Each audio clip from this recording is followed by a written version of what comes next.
So this is big airliner, and it's not going to make it to its final destination, and it may or may not, but everybody's kind of hysterical, and this stewardess just starts like bawling her eyes out, and she's like, I can't believe I'm going to die a virgin. I can't believe I'm going to die a virgin.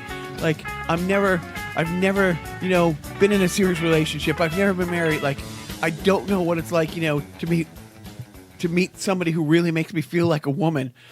A few rows back, a really big, good-looking guy, nice head of hair, starts walking towards her, and she's like, looks up, and the other stewardess will like look over, and obviously why he's walking the direction, and he starts unbuttoning his, the sleeves on his shirt. He starts unbuttoning the shirt. She dries her eyes. She kind of fixes her skirt as she stands up, and from a few feet away, he takes off his shirt. Pretty good chest, pretty ripped. He takes the button-down shirt and throws it to her and says, "After you get me a beer, iron this." They're called flight attendants, not stewardesses. That's the takeaway. Start over. All right. So there's a plane that's going down. Anyway, after you get me a beer, iron this. I'm Jacques. I'm Joe. And welcome to Carnival Personnel. I got that one from Harvey Weinstein. Happy anniversary. Happy anniversary. Happy anniversary. Happy anniversary. Joe, they say it wouldn't get done. They say it couldn't get done. They say it shouldn't get done. Thank you. But here we are. And congratulations to us. Apologies to the rest.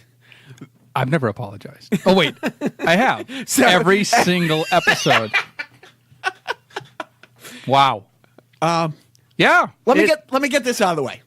Hitler. Anyway, so we Ace. Anything else? Come on, now's the time to say the C word. Say the C word. Happy anniversary. That's my Catholicism? No. That's my it's same thing. Same thing. My anniversary gift to you is that you can say anything you want, and I'm not going to bleep it or edit it or cut it. Right. So you're gonna let me say right. So this is it's such a cliche to say. It's like when you have a baby, or it's like, oh my God, I can't believe it's one. The baby's it. I'm gonna, am I being gender neutral? Gender neutral, yeah. Snowflakey. That's the way it's gonna be. Okay. Or I can't remember when I had a little boy or a girl, so I'm going with it. But yeah, I cannot believe that we've been yapping at each other for a solid year now. We've never done any project together creatively that has lasted a year. Never. Formal Edition didn't? No. And that whole time? We cranked out that much gold in under a year? It started in August of 94, and I think ended like June of 95. Yeah, because that's when I headed to California. Yeah. Oh, but it just seemed like we did so... It just seemed... Yeah, it seemed like we've broken so much ground in public access. And bad comedy. And awful impressions. And mumbling. Oh, the mumbling. Yeah, but then there's the stuff that you brought to the table. Then there's the gold. You apologize. What is it? We had to apologize for him with our set. They were still booing him when we were on stage. But it's been amazing. Like, the last year. Wait a minute. I've been doing this for a year, and those little fuckers up there still can't play piano. What they still can't play Happy Birthday? They have a bad teacher. No, they're bad students. No bad student, only a bad teacher. You never watched The Karate Kid. You would never know. But it's been fun. So this is our year anniversary and our farewell. Yeah, this is it. Goodbye. Make no mistake. This is it. You're back. This is it. So we're Plug It Now. It might have come up once or twice on the podcast. The name of the podcast, Carnival Personnel, I'm taking full credit for. only because I'm smart enough to have a friend like Joe who came up with it. Because when we were going back and forth about the names of it, we had all kinds of nerd takeoff names and gaming names and puns and stuff like that. And I think we had like 3 guys, a podcast and a pizza kitchen was on the list, and all that kind of stuff. And then Joe was just like, how about carnival personnel? And the discussion stopped. There was no more talking about it, voting on it, hammering it out. The discussion stopped, meaning Jacques didn't answer. That was the discussion that stopped. It's not like I floored the room. No, but we haven't done many sideshows as of late, but we will be doing a special sideshow that will drop on Thursday, and we will just be chatting. Chatting the jerk. And Joe doesn't want to do this, but because I have no life. Like, I've listened to podcasts like Kevin Smith doing a podcast, watching a movie, and like talking about the movie that he loves that he's watching. And you don't really hear the movie. You can kind of hear the movie in the background, but he talks like, what he loves about the movie. But I don't know if you would let me do that for 2 hours. And would it be talking about the movie, or would it just be saying every line a fraction of a second beforehand? That's about it. All right. That's about it. I think the creative juices would not be flowing during us watching The Jerk. Wait. So sitting next to me in a movie I've seen 500 times, quoting it just before they say it, so I let everybody in the room know that I know it, isn't creative? No. Okay, I stand corrected. You sit corrected. Thank you. All right, so let's get into this show. I saw on Twitter today, from let's plug another podcast like Gilbert Gottfried's podcast. It's like, oh, thank you.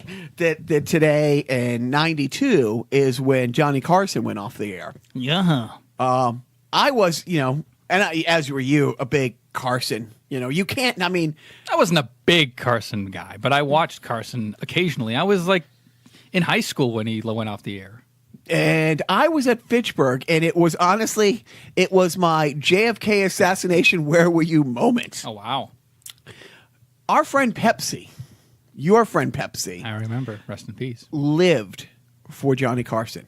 Like, I mean, that was her, I don't know what like. Her Oprah. No, I'm just like, honestly, her life was the last 40 years anyways, was a slow decline into quicksand and schizophrenia.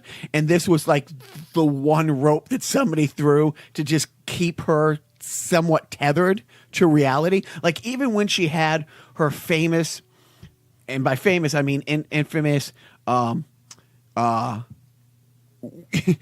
day for 2 days, she had flour all over her face, ski goggles, and was sitting on the fire hydrant out in front of her, across the street from our apartment, talking about how she traded an eyeball with her brother who needed an eyeball for his kidney.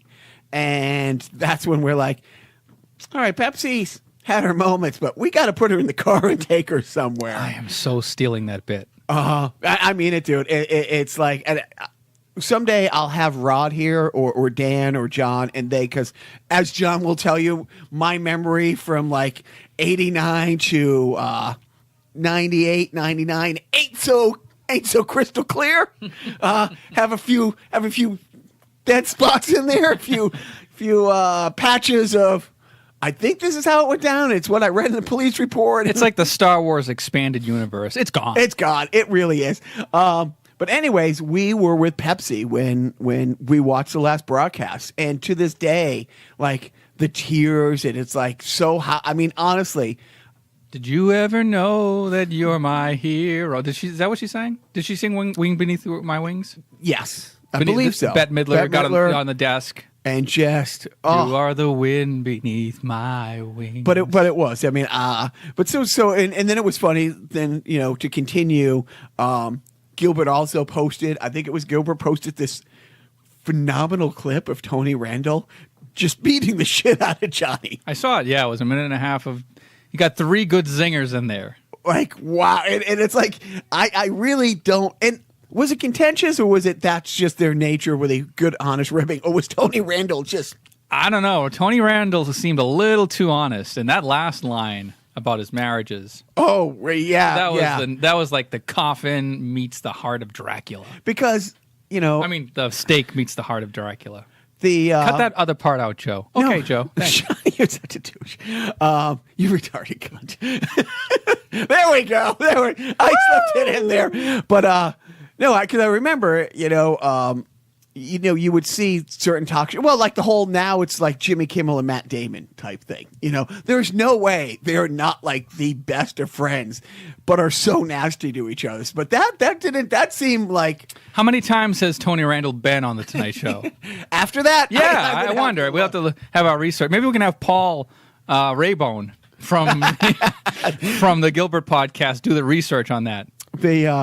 But it was when I saw that, and it's not like the 30th anniversary or something of him being off the air. It's like an odd number, but he had just posted that, and it just all the Pepsi memories came flooding back, and all the Johnny Carson. So we should have our own anniversary flashback show, is what you're saying? Yeah, why not? Yeah, remember when Gary Shandling did that? The fake, it's fake. Gary Shandling show, like retrospective. Where it was like pre-Larry Sanders, but it was on It's the Larry Sanders Show. We never watched the second half. It's Gary Shandling Show. Never saw the second half of that documentary with you. Oh. We got to get that. Yeah, I know. Anyway. So and now I'm going to say it right off the bat.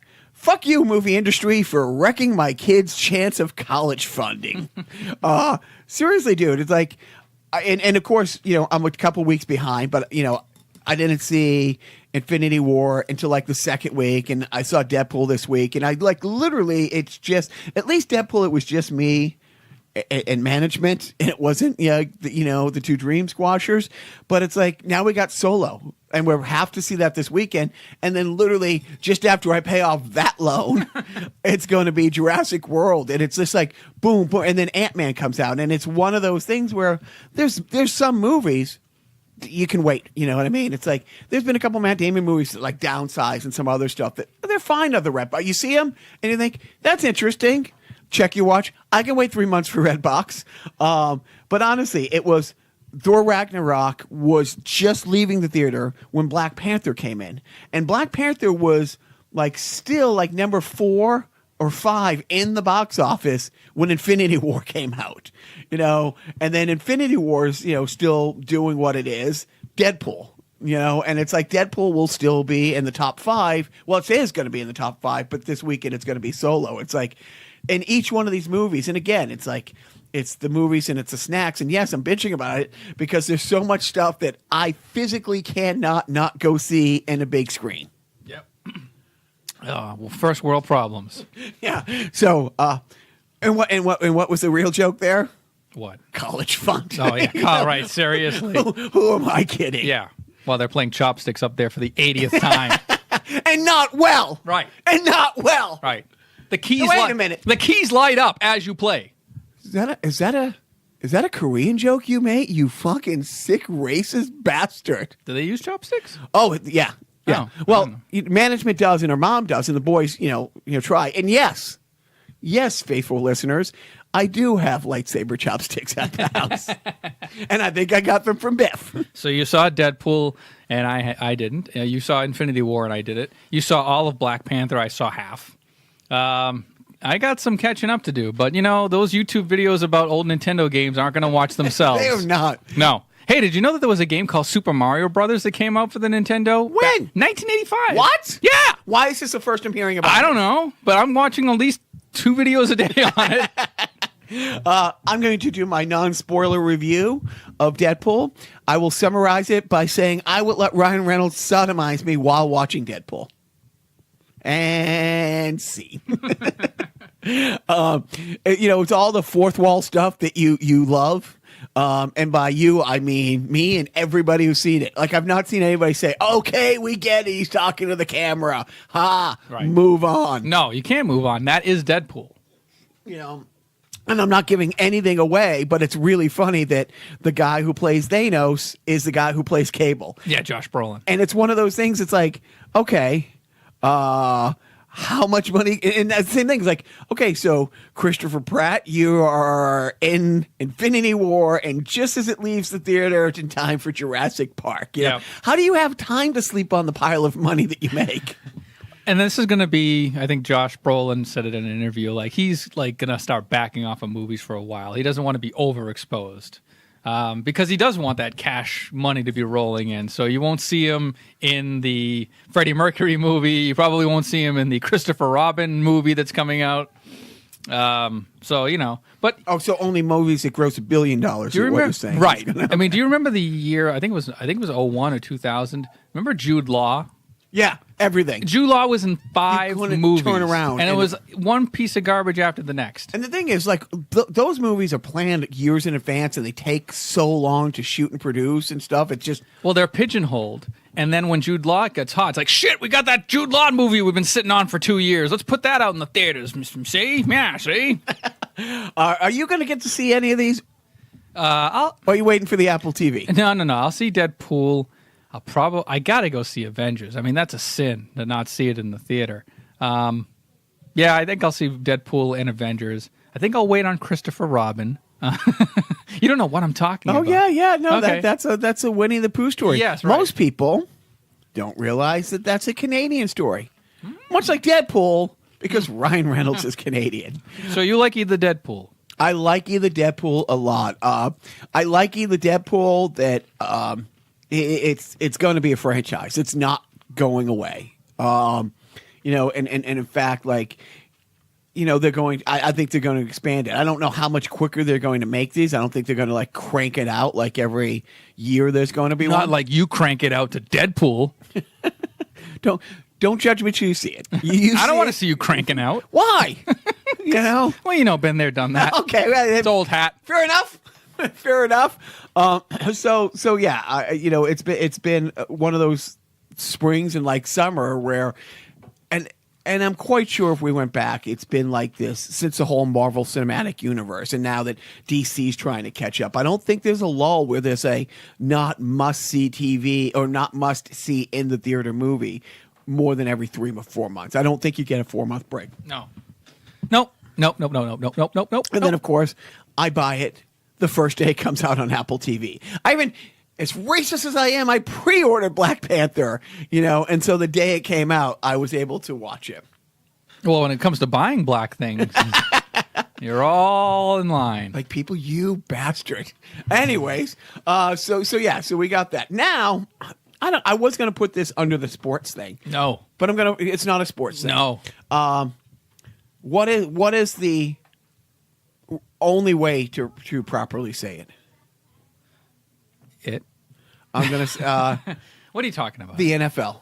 What about it? Fuck you, NFL. Yeah, fuck 'em. And there's no other way to say it. No, they're plantation slave owners. And did you, in 2011, when I make the declaration I'm not going to watch the Red Sox anymore, did anybody who knew me and knew how much on that October night in 2004 that I cried like a baby when they won the World Series? I mean, absolutely. And it was a sweep. It wasn't like this stunning thing, like it was a great Game 7, 9th inning, walk-off. It was a sweep. And I remember the bar I was in Santa Monica with management, and I called our old friend Kim, who Kim and I, for 2 summers, sublet it, in the shadows of Fenway, and we got standing room tickets almost every single night 2 summers in a row. And it's like, that was one of our things for years. My friend John, again, lives and breathes, for the Sox. I cry like a baby. It was, honestly, it's like when the Bruins won the Cup or the first Patriots and stuff like that. But even more so, I mean, that's the team that killed you more than anything. Right. And after 2011 and the stuff with Francona and the shitty management and the stuff they pulled, I'm like, fuck you. You are a classless piece of shit. I'm done. And the next year I was stunned. I didn't watch anything and I didn't miss anything, and how much time I had freed up. I'm not going out and saying I can do that yet with the Patriots or the NFL, but I tell you, I'm getting pretty fucking close, and I will not buy any NFL merchandise. I will not buy any Patriot merchandise. I will not pay for any, not that I pay for much stuff, but it's like, yeah. And I will not work with the NFL? I've crossed a line. No, and the thing is, because working with the NFL, the cachet that came with has what opened the doors to working with absent military booking in the Middle East. It's what's led to. I mean, when with the Pirates, with the Massachusetts Pirates, when they realized I've done 100 NFL things, but I don't know. Not to say that they haven't served you well in the past, right? But it's one of those. You gotta eat. Well, no, I don't know. It's like, because I've said it's like, if you support BLOTUS after the fine people thing, you have to come to the understanding. It's like, I'm a partisan, I'm a hack, but you can't deny that you work for an unabashed racist. And with the NFL, I can't think of a more scary, racist public thing ever, and I'm not being over dramatic. The absolute war that started to be fought against the First Amendment before the election. Even before the election, BLOTUS was threatening that he wants to look at the First Amendment and wants to make it easier to sue people for libel and sue the media. The way he has treated the media, the way the media is being treated up till now, like last week, Scott Pruitt at the EPA physically had security remove CNN and the AP reporters out of the building where he was giving a speech. I mean, literally blocking access by the fringe media, the AP, and don't CNN. digress. You stay with the NFL. But the NFL, I mean, this ban on taking a knee, this absolute. So let's go down the list. Drowning dogs with bare hands. We can get away with that. That's fine. Beating wives. Oh, that's just part of the game. Gun charges. Well, these guys got to protect themselves. They are millionaires after all. Defrauding people by taking military money and doing when they got busted for having these military appreciation things, and then it turned out they were sponsored things by the military. Yeah. Or how about that they keep 95% of all the pink jersey and all the cancer stuff. Yeah, the Susan B. Komen. Yeah, that 95% of the profits of that are kept by the NFL. We're still good with that? Look, a portion of the proceeds go to the charity. I would try to think of other things, but I have CTE from banging my head against the wall over the past year and a half. Not heard about it. Oh, no. It's fake news. Okay, so then the NFL hasn't heard about it either. So right, and I think they've kind of leaned into maybe acknowledging that there might be something there, but we're still gathering all the facts. Something about $1 billion payout to ex-NFL players, something along those lines, or as I like to say, 1/9 of last year's profits. Yeah. But at least we're getting all that tax money from the revenue. Yeah, because wait a minute. No, that's me being sarcastically. Right. They're a tax-free organization. They're a non-profit organization. Or has that since been lifted? Are we talking? No, they're still under the same, the same guidelines, and that's why, going back to the previous Spygate when I think it was Alan. Oh, I'm trying to think of the senator from Philadelphia wanted Goodell to release the Spygate videos, and he threatened to pull the NFL's tax exemption. Yeah, but we've danced around the actual subject about we're mad about the NFL right now. Right, the black people are peacefully protesting black people getting shot for being black. Right, and it's been spinned into them disrespecting the flag. Yeah, but don't forget those black bastards, those sons of bitches who were saying that John McCain's not a war hero. Remember when Kaepernick came out, that son of a bitch, and said that John McCain wasn't a war hero because he got captured? You remember that? You're mixing up two things, but maybe it's because of the CTE. Oh, what? Okay, it was Kaepernick who said that John McCain not voting for the new CIA director because her history with torture, his vote didn't matter because he was going to die anyways. It was Kaepernick who came right out and disrespected Listen, you snowflake Yankee son of a bitch, I ain't hearing nothing right now except Hank Williams music coming out of your mouth, because that's all I hear. I signed my name with an X. It's a great line from Saturday Night Live when he did. Will Ferrell did John Rocker. Remember the guy John Rocker who he went. I can take. He started. Oh, let me finish the reference. He started yelling at people on a subway, racist things at people. He said, "I can drive, for 5 hours on the New York subway and hear every language but English." Oh, right. And so he said something about the 7 train, which is like I mean, anyways, John Rocker, he said, he went on Saturday Night Live as John Rocker. He said, I signed my name with an X. Great. Cut that part out. No, Joe. don't Okay, cut I'll that out part because but I mean, it's like to say this is anything about unabashed racism, and I just wish that the billionaire black owners of the NFL would stand up For their own. But where are they? I don't know. Black privilege, I guess. Yeah, exactly. Because you think of so currently, I think it's either 2/5 or 2/3. 2/5 or 2/3 NFL franchises have been handed down from either great granddaddy to granddad to dad to son, and we can go down the list. And my beloved Patriots are obviously going to go from the Crafts to the Crafts to the Crafts to the Crafts. I mean, the Davises to the Davises, the Davises, and it's like Jerry Jones doesn't die though. Yeah, it's not yet. But literally, it's like, so the gun charges are okay, the wife beating's okay, the drowning dog's okay, the serious drug charges, not the marijuana. Fuck that, But you've had people in the last couple of years who have had gun charges where, serious crimes. 2 to 4 game suspension or you go, but it's quiet civil disobedience. And not turning their back on the flag, not giving the bird. It has, but here is the brilliance of the GOP, the absolute brilliance of them to take. Hey, in the last year, we've had 8 people shot in the back, choked to death for serious capital offenses like selling illegal cigarettes, having a taillight out, absolute capital offenses caught on tape, in which no officer, coincidentally, all white, happened to do this, and they just took a knee saying, hey, I'm just trying to bring light to this horrible situation. And they're the bad guys. The brilliance of making the Jews being let into the oven, the bad guys. I think you're undermining the serious crime of blacking. Yeah, no, it's true. I mean, do you know how many blackers are out there?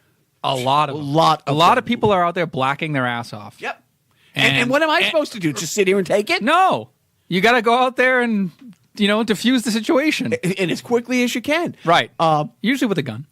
But again, I mean. Anyway, we're getting way off into but from the NFL to buckle under the pressure from this military hating, quote unquote leader who's going out of his way to, and we're not. I would love the military more if they just give me a damn parade. Right. We just talked about the John McCain things, the brave men and women who, happen to be trans, who are putting their life on the line, and for them to be treated the way they are by this guy. I'm not relitigating all of that, but I am saying, fuck you, NFL, and I can't, Joe. It's like, I don't watch a lot of NFL other than the Pats, and we will get under the sports section, we'll talk about what a D-bag Mr. Brady is. I was way off on my get ready to hate Brady in 4 or 5 years thing. I was off by 4 or 5 years type thing. But, and how many, it's like, and again, the whole thing is like, well, that's why the numbers were down. Last year, 19 of the 20 watch shows. In the year 2017, 19 of the 20 most watched programs were NFL games. Now, granted, the numbers were down a little bit across the board. I think it's more oversaturation than quiet, civil, obedient protest. And again, to bow to a tyrant. So for a tyrant who's attacking the media, and now they are taking away the First Amendment right. And there's no way this doesn't go to the Supreme Court. And my fear is we know who owns the Supreme Court. In defense of the awful people, they are employees. Their First Amendment rights they're free to express their First Amendment right, but they have to expect consequences. Just like you're free to express your First Amendment right, but expect real world consequences. Unfortunately, the real world is we don't like black people kneeling in our games because it makes the white people in our stands who pay very nice white people money to our organization scared. So you're going to get fined if you do that. But by all means, freedom of speech, we love it.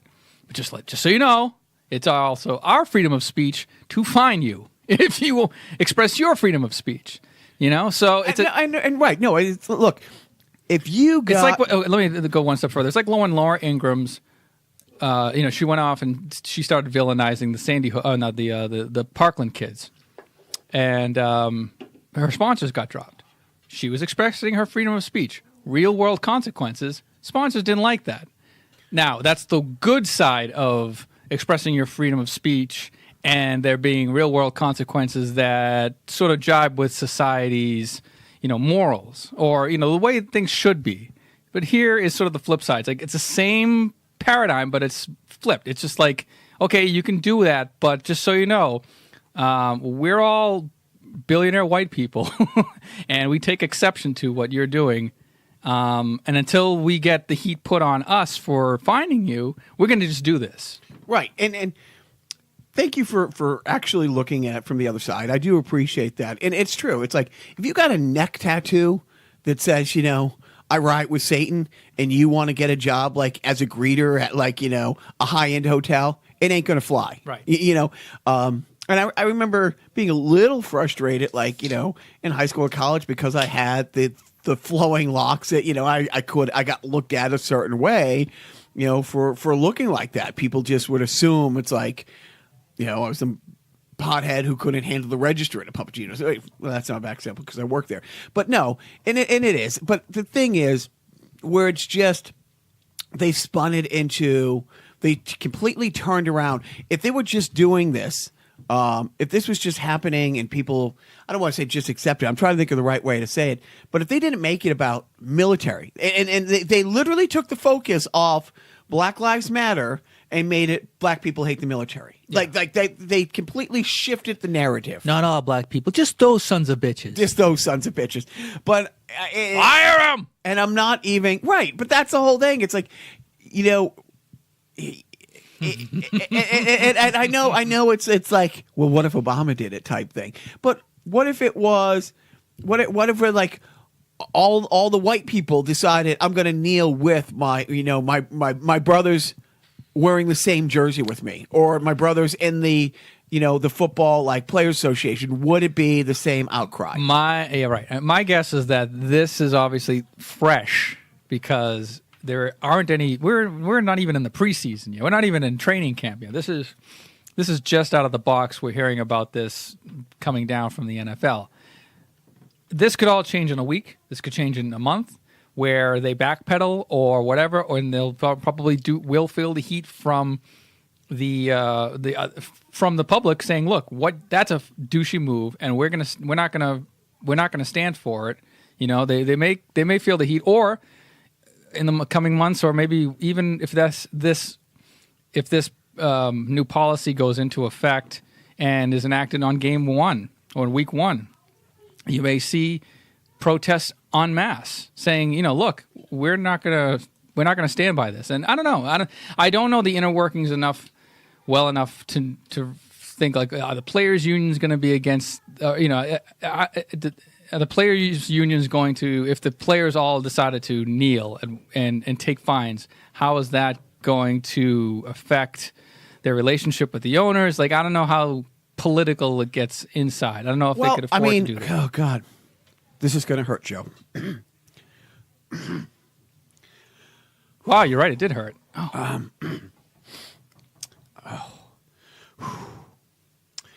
The Jets owner said he would pay for any of his players' fines. Joe? You are so brave to have said that publicly. Hold me. The Jets owner has come out. The New York Jets. I have to stop hating the New York Jets? Right. What the fuck, dude? I mean, first it was J.J. Watt. Is that right? First was J.J. Watt rescuing people from Houston during the hurricane, and then offering to pay for the funerals of all the kids who were shot down. You have no right to make me not hate you, J.J. Watt. Right. Prick. Right. But now we have to. But yes, right. Looking at the Jets in a positive light. It hurts. Right. It burns. Jets.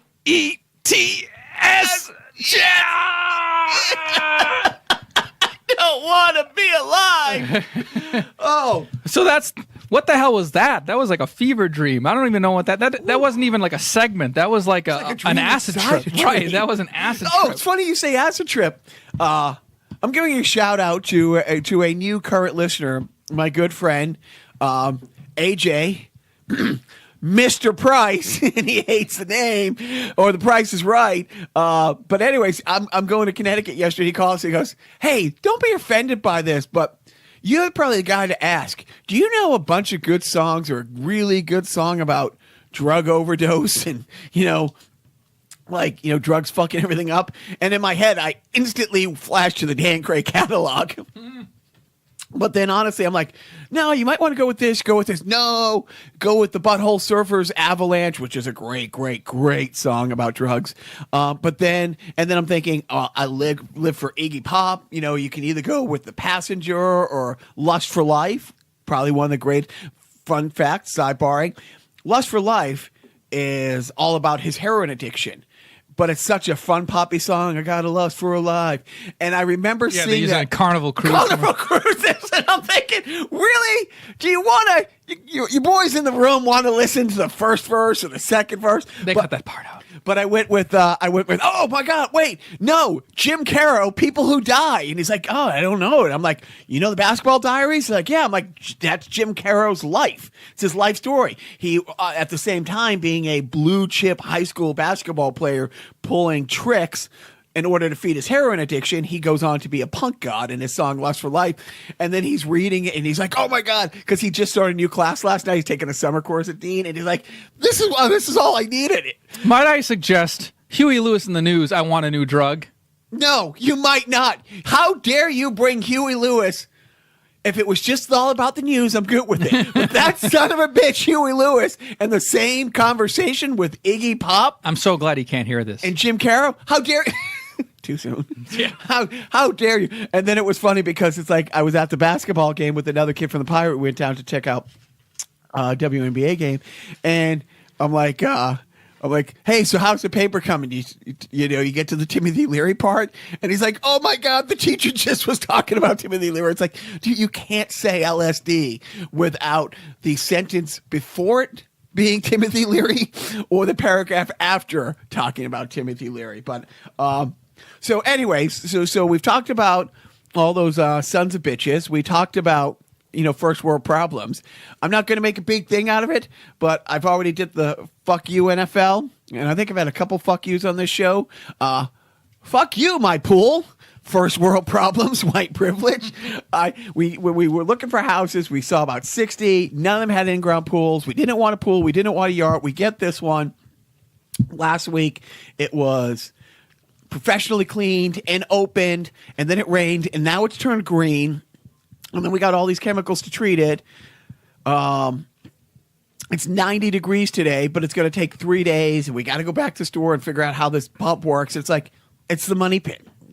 Everything I didn't want about a pool, but because my boys used it one day like 2 weeks ago when it was freezing, but it first got cleaned and opened, and 2 days later they could go in it. And now it's become the money pit that I was afraid of. You got to put chlorine in the water. No, you do not put chlorine in the water. This is a saltwater pool, which is supposed to be lower maintenance. Except, like, even our neighbor, it's like, holy crap. It's like when we bought the house, we would have paid twice if we knew would have this neighbor who would just not ask if we need help, but just come on over. It's like having my dad right next door. Cool. He really is. Really, Which really dad? great. Yes. Episode 4, Daddy Issues. Check it out. Don't check it out. Let me summarize. A lot of tears. A lot of verklempt memories. 96 tears. You want to see the impression of my dad? Oh, if we only had video. My dad's dead, so I folded up my hands and put my head back, pretended I was a coffin, and scene. But yeah, it's like, anyways. Your pool. When? First world problems. Exactly. So wait, you have a dead pool? Oh, see what he's done there, folks. They saw. You don't have to ask them. What do you expect them to answer to? Yes. On Twitter? No. At the OptiGrabber? It's not the OptiGrabber! OptiGrabber. OptiGrabber. Which, yet another reference to... The jerk. And then the Jacques 4. on Twitter, which is a reference to Bobby Orr. a jerk. Sorry. Oh, that was a softball. Oh, I think I sorry. Want to cut that and do it again? No. All right. No cutting. But now it brings a time to everybody's favorite part of the show, because it's not me talking, it's not Joe talking, it's our defunct sponsor of the week talking. Hi, I'm David Letterman. Tonight on Late Night, we're presenting our first anniversary special, and to celebrate, I'm opening up a can of really fine champagne. Won't you join me? All right, so last week we gave a shout out. This week, as we're sitting here pleasantly talking, the John Taylor Fertilizer Hockey Organization is playing its first game at the Scottsdale Classic. We wish them all the best. Maybe some of them will be listening to this podcast as they are driving home Monday morning. JTF. JTF. JTF. So if they make it to the playoff round of the finals, it would be on Monday. So on their flights back or their drive back with their families, I'm quite sure All-Star Tommy has his cranking, because there's nothing that teenage girls love more than our podcast, and nothing more appropriate, to be honest. Go back to the opening joke. So I'm sure. Anyways, my hope is that, you know, it's one of those things. I hope they do really, really well, but it's like, Not too well. you guys aren't going to have me back if you do. You know, it's like one of those. You know, it's like, I'm quite sure Tom Brady, wouldn't have minded like 2 years ago if the Pats went 1-3 or 2-2 without him. But but I'm hoping they did well, and I'm hoping I have as many points in the tournament as John and Scene. Tomorrow is a fourth home game for the Massachusetts Pirates. I will ask you again. You mean last Saturday was? 2 days ago, and what a game it was. Don't spoil it. I haven't watched it on Nessun yet. But you can watch it on Nessun this Tuesday on Nessun Plus and on Wednesday on Nessun. Now, I will talk about the WNBA. My friend Kip, who I've talked about before, was my contact with the Phoenix Suns. He was VP of Game Day Operations. I booked a lot of games with him, with the Suns, with the Phoenix Mercury, and with the Arizona Rattlers. And now he bounces between doing game op for the Golden State Warriors and your Connecticut Suns. And so we have this new kid who's our in-house or in-stadium MC. Like, he does he's in the stands doing the trivia with the fans and, all that kind of stuff, all the on the field stuff with the kids and between timeouts and stuff like that. He also works with a baseball team, but I wanted him to see what a real game day operation looks like. So we went down to the Connecticut Suns. Fantastic. First of all, the basketball itself. The games are 4 10-minute quarters versus 4 12-minute quarters. And the final score was still 102 to like 96, 97. A lot of great stories. Like there's, one sister who plays on the Suns and one who plays on the LA team. The end the game stuff was really fun. Their dance squad, funny, because cheerleaders is so 1974. I mean, it's and honestly, again, we're not going down that rabbit hole, but with today's actual official arrest of Harvey Weinstein and stuff like that, I think the times are a-changing. Cheerleaders, not very useful. Dance teams are awesome. If you get like a dance team that is like a coordinated, choreographed dance team that mixes in a little gymnastics, a little parkour, a little breakdancing. I mean, it's like those shows, like there's an NBC show, like a dance off like American Idol for that. I saw the like, Fox show? Was it so Fox? So you think you can dance? I mean, when you see that stuff, you're like, man, that is awesome. Have no desire to ever try it, do it, but it is great. I'm more of a solid gold dancer guy myself. When you bring back those sparkly short shorts, we'll start talking. All right, next podcast.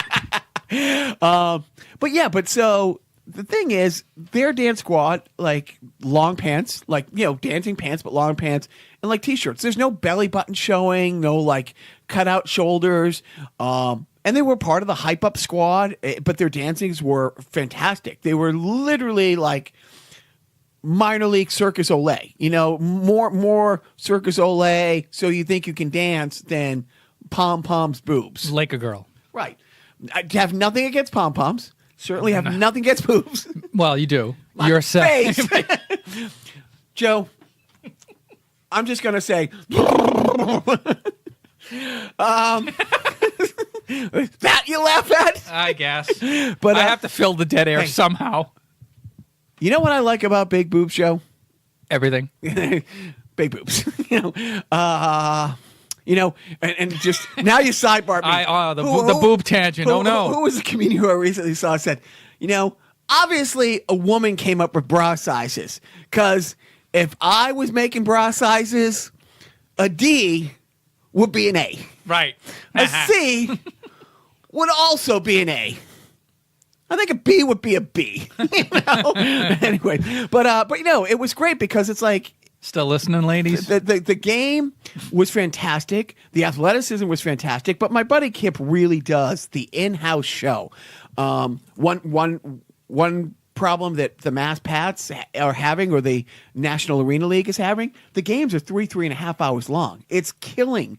I mean, last game I had 3 friends, 3 couples with their kids come, all while to leave by the fourth quarter. Fourth quarter was fantastic. Great comeback by the other team. Goes to overtime. Fantastic game. And we had a small crowd that was even smaller because they got 45-minute ride home, and their little ones are out. Are out. This game, maybe if they weren't like having the refs confer for 45 minutes on whether or not the field goal was actually 2 points or 3.5 or whatever the hell the rule is. And that's one of the problems that the NFL is having. The NFL, it used to be the games were at 1 and 4 o'clock, and like clockwork. I mean, you could count the number of times on one hand in a season that you would miss the first couple minutes of the 4 o'clock game because it bled over. Right. But now it's 1 o'clock and 4:30. Yeah. They've just conceded that half hour. This game was a tad under 2 hours and 10 minutes. Maybe it's all those TV timeouts that the Mass Pirates are taking. It's true. And I just cut 1 for quarter. I did. I said that. I'm like, it's because we schedule those. And then like the last couple games, it's like the last game at home, there was a play and one team threw a challenge flag, 2 to 3 minutes to review it. They had a play, had a second play. That second play got challenged, 2 to 3 minutes to review it. Had a play. The next play was challenged. Like they had 3 challenge flags, each of 2 to 3 minutes long, for five plays with a running clock that should have taken 4 minutes off the clock instead. But yeah, so the NBA, I was like, honestly, it was WNBA. Sorry, I mean it was. And here's the other thing: like after the game, the players stayed on the court, and I don't know if they do this in losses, but they had like mini footballs, and each one of the players, like on the crink of their arm there, like against their body, like had like 10, 15 mini little basketballs that they walked around, like throwing into the stands to the fans and stuff like that. Cute. They're going after families and not going after the people that the Celtics going after. I was amazed. It was an older crowd. And I guess on Saturday it will be a little different, more family centric, but this is the Thursday night game there, but still loud, but the game day ops, my friend Donnie, it was fun. My buddy Kip tells him when we meet him pregame, it's like, hey, if we got a lead towards the end, I might want to do a skit with you. Because the kid has some little acting chops where they're going to put him in another part of the stadium and he's going to hold up a sign kind of near the LA Sparks bench that says, big Los Angeles Sparks on it. And the mascot's going to come, grab the sign, push you down into the chair and put another S next to the S in Los to make it Los Angeles Sparks.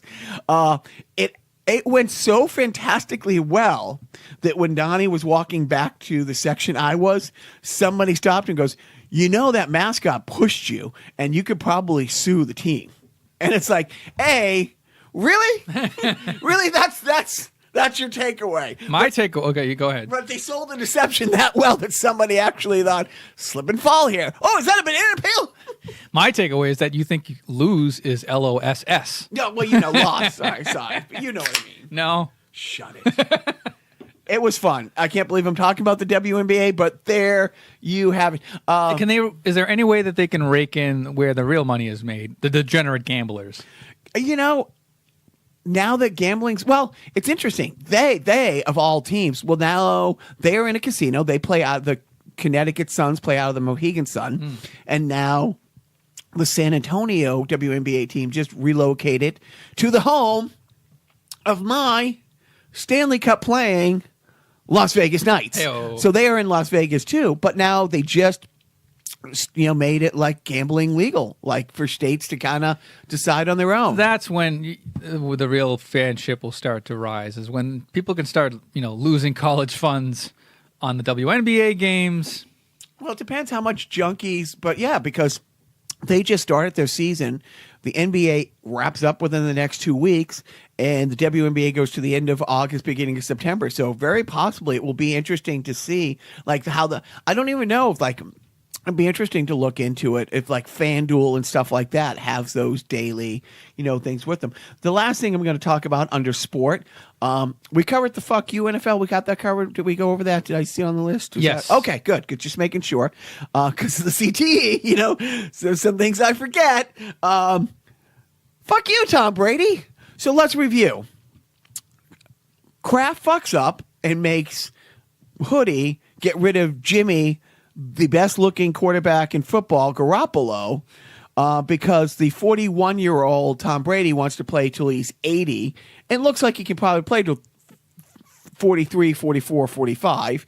He starts becoming a real douche nozzle with his TB12 shit in the middle of the season and the Tom vs. Time stuff coming out in the playoffs. But now, for the first time in his career, he's holding out. He's not showing up at training camps. He hasn't been at the OTAs in the spring and the fall. And now you're going to force them to sign you to a huge contract. And that's always a mistake with franchises. And that's what Hoodie knew. It's like you don't pay a 41-year-old player for what they've done. It's what they're going to do. And again, 2 years of Tom Brady at A versus 10 years of Jimmy Garoppolo at a B with great coaching. I'd rather take the 10 years. And I'm not, this isn't revisionist history. I was very clear on this. I think, when they write the final chapter of this era, Kraft, who left Hoodie alone for 20 years, his biggest fuck up is what brought the team back to mediocrity. And now this in-house drama, but also, because Gronk has become a disciple of Tom, and now he also follows the TB12 method, and he goes to the same Guerrero, his Scientology type, snake oil salesman. He hasn't been showing up at the training as well. So fuck you, Gronk. Fuck you. And I said in this offseason, fuck you, Gronk. Fuck you, Tom Brady too. Fuck you, Kraft. Fuck you, NFL. I couldn't have said it better myself. But at least I'm going to talk about it for 10 more minutes now. So fuck all of it. And like I said, going into the draft, it's like, Gronk's on the wrong side of his contract. This is the first year in 6 years he played all 16 games. But some idiot, some Oakland Raiders, soon to be Las Vegas Raiders, will give you a first-round draft pick in the top 10 for him. Get rid of him. I mean, do I love Gronk? Do I think he's going to be great this year? Hopefully, but he is the one hit from being done. So that's it on sport. Okay. Unless you have some burning sports thing you like to get off your chest. The Boston Celtics are playing basketball pretty good. Over. What game is going on tonight as we're speaking? Game 6. Look at you. And they're playing? The basketball. No, wait. Okay, they're not playing the Houston Rockets because that's in the Western Conference. Who the fuck are they playing? Oh, man. I'm showing my loserdom. I don't know. Yes, you do. You're going to kick yourself. Come on. It's a couple of Bridesmaids. No, not Bridesmaids. Cleveland. Yeah, but who? What movie was LeBron James last year with the? Oh, Trainwreck. That was 2 years ago. Trainwreck. Yeah, and he was great in that. Was he? No, he was. You see it? I saw it. He was not great, but he was pretty good. He was LeBron James in it, which is great. Well, he was funnier than I thought. Like literally, he was more defacing, than I kind of thought. Okay. I mean, really, he was carried by Bill Hader. Don't get me wrong. Are we reviewing Trainwreck 3 years after its release? We're doing a whole sideshow about the shark coming. No, but that's too it's too soon. Oh, okay. Right, that's my mistake. Yeah, my bad.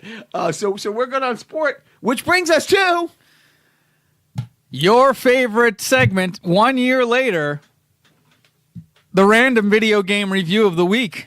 No, that's good nerdery. I'm going back old school. I'm going back to the. He's going back old school. He's going back to the future. He's going back to my Nintendo Entertainment shelf. And shelves. Not Whoa. plural. Shelf. No, it's a shelf. They're all sitting on one shelf. There's 5 rows of video games, but they're all on one shelf. All right, so I'm going to guess which one it is, and it's not Metal Mech. Is it Metal Storm? Is it Metal Storm? No, you're in there somewhere. Wait, it's And as I'm looking at it, I'm like, did we review this? it's is that Metal Mech? Is it Metal Mech? Am I looking at it wrong? I give up. I don't know. Oh, it's Metroid. Yeah, we did review Want to do this. another one? You want to review it again? No, Metroid's fun. I don't know. Go ahead, grab another one. Ugh, I love it. I love it. He's gonna go grab another video game. Not that one. That's a load-bearing game. Join the club. So he pulled another game off the shelf in the same row. It's an L game. It's not. Let's see. It's not. Oh man, I need glasses. You have glasses. Is it? No, that's not it. Legacy of the Wizard is up there. Is it Legend of Zelda? No. No, that's way over there. Legend of Kage? No. Is it Legend of Kage? I don't know. Oh, yeah, it is. Legend of Kage. I reviewed this one, too. It sucked. The review of the game. Yes, this whole segment blows. Oh, I'm torturing everybody. I'd be dating it. Hey-oh! So now he's going to pull another third game. Oh, this is great. 51 games later. And by the way, each week, we haven't done a Nintendo game every single week, so, you know. I'm not sure we haven't done this one either. And if we did, I'm going to grab one of the handheld. Where did he pull it from? Let's see. It's from the... okay. The fact that just looking at the space, you can tell which of the 5 rows across or 5 rows... I mean, it's pretty densely packed. I mean, it's not rocket science. But it's not Balloon Fight. But, of course, now these are stacked horizontally, so that he could have pulled them out of order. Baseball? We did this one. Why do you suck? I don't know. I'm going to pull a game. All right, Joe's going to go pull a game. You know. Oh. No, and seriously, it's like 52 in. We were bound to have a couple repeats, but what are the odds that there's 3? Because there's 270 plus games over there. So laws of averages said, after I pulled 2 that we've already done, that there couldn't possibly be a third. I'm kind of bored with this whole thing. I'm looking at all my games. I'm like, I don't know. Let's do pressure lock. No whammies, big money, and stop. Oh, let's hope. If this is a 4th game, then I tell you what we're going to do. We're going to do a review of one of your many Ghostbuster station wagon. Station wagon. That's an ambulance, sir. Oh, gee. It's another L game. It's not Little... Is it Little Mermaid? No, it's not Little Mermaid. It's not Little Nemo. I give up. I'm so bored with this. I don't care anymore. Lode Runner. I think we did this, too. I'm pretty sure. Review it. It's one of those games from Nintendo. It's based on a computer game from the early 80s. It was on, like, the Commodore 64 and MS-DOS and old stuff. Maybe it could have been on Atari too, or maybe it was too advanced for Atari. You have to go around one of those single screen or scrolling back and forth type screens where you're this explorer and you have to find gold, but you have to also avoid little creatures that are in the cave with you, and you climb ladders, and I think you dig holes for the creatures to fall into. You know, you rack up points. I think you clear a level by getting all the gold in that level. It's really, and then this is, I think, one of those games where you can create your own levels and design your own levels. It was popular in the 80s. Well, that seems pretty advanced for an 80s game. Yeah. Go figure. What would you give it? Start. It's got a nice Start up. beat. I can dance to it. Put on the shorts. You can hit anything you Hey want. now, I'd give it, I guess, I'll say 4 stars. What would Pat Contry, author of the NES guidebook, give it? He gave it 4 stars. You know why he gave it 4 stars? Or how I knew he was going to give it 4 stars? Because you remember from from the last review. So I'm not going to even read Do it. you remember how much you would pay for it if it wasn't already up in that collection? Keep in mind, it's a 4-star game according to Pot Candry. Pod Candry says 4 stars. I'm going to say that you would purchase this on eBay if you were insane for $7. Here's the insane thing. $17. $4.04. However, brand new. Oh wow! What would you pay brand new? Oh, any new NES game is probably like brand new, like never been opened kind of thing. Brand new in the package, not. Yeah, $50 or something like that. How about 953 Woo! and 11? Like a bid. Like that's what it's being bid No, for. that's like one douche. That Nobody can't be. bids 11 The item's no cents. longer available. Oh, I see. It's one of these graded games. There's a thing called the Video Game Authority or something like that. They put them in these, what do you call those? These clear plastic containers. I forget what it's called, but they're vacuum sealed, and they give it a grading as to like almost like how you grade comic books. It's kind of a scam, but they're encased in carbonite, essentially. Like, you can't get to the game. Nor would you want to if you're a collector, because it's all right. You know, if it's a sealed thing, you're basically just trophy hunting. It's like, oh, it's on my shelf. It's never been opened. I don't even know if the game works. Who cares? It's just the fact that I have an unopened game. $949. Yeah, I guess so. All right, well, somebody bought it for $1,000. Good for them. Not me. Do you have? Now we'll move on to your other favorite part. Anything on Netflix this week?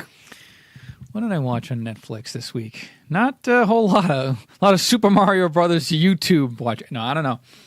Yeah, we already talked about the Toys That Made Us Part 2 that actually is coming out today. So we have to catch up with that. No, I have no Netflix. Does it have come out today, or did it come out? It came out. It came out Friday. Right? Yeah. I don't know. I got nothing. You got nothing. I got no, because I saw Deadpool. That was it. Like my only viewing of stuff, because it's a game week, so I haven't really had time to sneeze. Yeah, I'm trying to think of my wife. She teaches. My wife.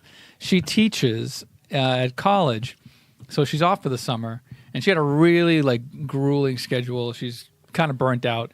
So she's just vegging out, and she does cross stitch and stuff to kind of pass the time. And for the past 3 to 4 days, I have not been able to take advantage of our big screen television because she has been watching nonstop. I think it's on Netflix. Blue Bloods? No, almost.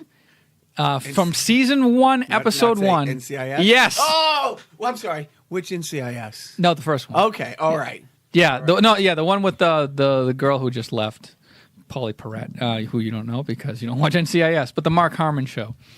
Yeah, so I didn't realize this.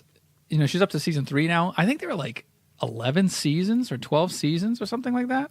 All of those shows. Yeah, they're and the guy who did that show is Donald Bellisario. He's the guy who produced Magnum P.I. and Quantum Leap and Magnum P.I., which is coming back. Yep, he produced Jag. But he's one of those it's one of those shows where it's producer Donald Bellisario, executive producer Donald Bellisario, and then co-producer Sean Bellisario, and then everything's you see 8 Bellisarios in the name. I think the kid on the show, the younger guy that's on the show, is his stepson. So it's it's so incestual, but that's hey Man, what? Are they running the White House? Yeah, exactly. What are they, the Trumps of television? But this guy, Trumps are television. Oh, no, they're not. So, but that's what my wife is watching, NCIS. So I guess have been watching NCIS for the last 3 days. And are we rating it favorably? On the blue blood scale. I mean, it's I guess it's a decent show. I've seen bits and pieces of it. I don't know. Hey, I'm more of a Bones guy myself. Yeah, I hear you. Skin and bones, if you know what I mean. Why, thank you. Hey, Hey, look, I'm not going to go right back into it. We barely talked about bloaters, but I did want to mention the North Korea thing as of now is off. But today, Joe, as you and I sit here, and I don't know why we're sitting here and not on our computers ordering from the White House website the commemorative coin. Right. It's still for sale. Of course. Like, they haven't pulled it down. The fact that they're the fact that they're grifting this much in front of you. I put the summit together so that I have something to go on the, what are those TV... An infomercial? The Home Shopping Network. Yeah, right. Like he's, she's wearing a FLOTUS hat selling this coin. And even though the thing is off as of now, they're still selling the coin. It's like, dude, how just nothing. Anyway. Well, have you heard about the Make America Great Again swimsuits? They have a handle on the crotch. Wow. I walked right into the propeller. I walked right into the propeller.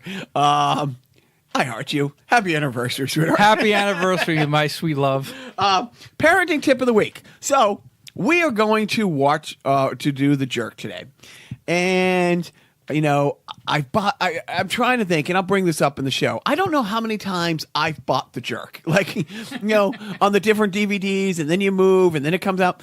But I finally bought it on Apple TV. And I just thought, God, I haven't seen this movie in like months. So I buy it. How does it hold up months later? Seriously, not dated at all. And so my little guy, 8, is in the room. And I'm like, and I take a picture as it starts, like when the mom comes out with Naven's birthday dinner, and I do a freeze because every couple years, 2 or 3 years, like I show up with a tab and a tuna fish sandwich and a couple Twinkies for it. Like I did this on this show, and I stopped off and I got Twinkies and a tuna fish sandwich from the gas station and a tab, to which you proceeded to eat the tuna fish sandwich. Regrettably. Yeah. Has anyone ever eaten a tuna fish sandwich from a gas station ever and thought, well, that was a good idea. This worked out. It's all good. And so I took a screen grab, and I'm like, no, screen grab. I paused it. I'm like, hey, dude, look, how Papa, and you asked why I got the tab? Because when I bought that joke 12-pack of tab, it sat in the cabinet in our kitchen for a year. Wow. But anyways, and then I'm watching it with them. But I'm thinking, it came out in 79. So I saw it, when I was 10, 11, 12. But times have changed. Kids were older, young. And the opening scene when Naven's dancing, and it's like, I was raised a poor black child, and he doesn't have the rhythm that the rest of the people in his family do. And my little guy asked, how come he doesn't dance very well? I'm thinking, just because I saw The Jerk when I was 10, my parenting tip of the week is maybe he shouldn't work. Only because there's no right way to explain it. Right. You see, son, you're white. And the stereotype about us, we can't dance. Now, your cousin Jimmy can dance very well. And he is white. He's also gay. So there's so and I'm like, how deep does rabbit hole do I want to get with this? So I decide, you know what? Why don't we watch Thor Ragnarok again? Good move. Great move, I say. That's my parenting tip of the week. Just because I watched something at 10 years old, like Blazing Saddles and The Jerk, doesn't mean he should. Yep. You've learned. You're evolved. So I don't have a parenting tip as usual because bad brother. I have a congratulations for you. Not only is it our anniversary. Uh-huh. Yeah. You have to congratulate me. I'm not guessing your congratulations. Joe's son has graduated high school. Yes. Presumably. I think on paper, it's kind of like, it's like he's won the Super Bowl, but they haven't handed them the trophy yet. So, okay. He's there. Revel in Chip Boy's accomplishments. I will. Every day I do. Good. Yeah. As you should be a proud papa. Yes. I mean, who else could teach my little bastards chopsticks? They haven't learned a damn thing yet. Play piano! Right. Play like a professional piano player. Come on, you're my meal ticket out of this hellhole! Ow! Ow! You see this? This is sad. What's it going to be in 100 years? It's gonna be sad. We're getting a truck. We're making one trip. So, What was that? I believe Another it was fever. Sam Kinison, I'm blaming the CTE again. which I would too. But explain what that is. I'll go on the NFL website and find out. Anyway, so thanks to our listeners for one whole year, presumably, of listenership. We thank you. We can actually literally thank each and every one of you because we can name. Go ahead, name them all by name. Oh, let's see. We'll start with Floor. We'll start with our wives. The All-Star Tommies, the Sky Blacks, the Biffs, the Richard. The Jim. Your sister listens. She does? Oh, I thought you said my sister does. Oh, yeah, thank you. My Kim. Yeah. I believe AJ. I believe going for it. A lot of the people from the Pirates, and stuff like that. To our listeners, I say we couldn't have done this without you, but We probably would have. We do. But check out The Jerk if you well, it's funny because it's The Jerk and you and my management made the same joke. It's like I said, hey, we're gonna do a Jerk podcast tonight, to which she said and you said. I think we've done 50 of them. Lastly, Joe, I'm looking forward to doing the Jerk thing. Happy anniversary, and don't forget, Joe and Jacques, it's carnival personnel. Joe and Jacques, to their wives this show is their personal hell. Well, the show sounds the same every single week. Pats are great, Trump is lame, and Joe barely speaks. Who you think still listening? Who you think still listening? Besides Jim and Biff, yeah. And don't forget Richard. Here's a random review. No one cares about you two, Joe and Jacques. Joe and Jacques, Joe and Jacques, Joe and Jacques.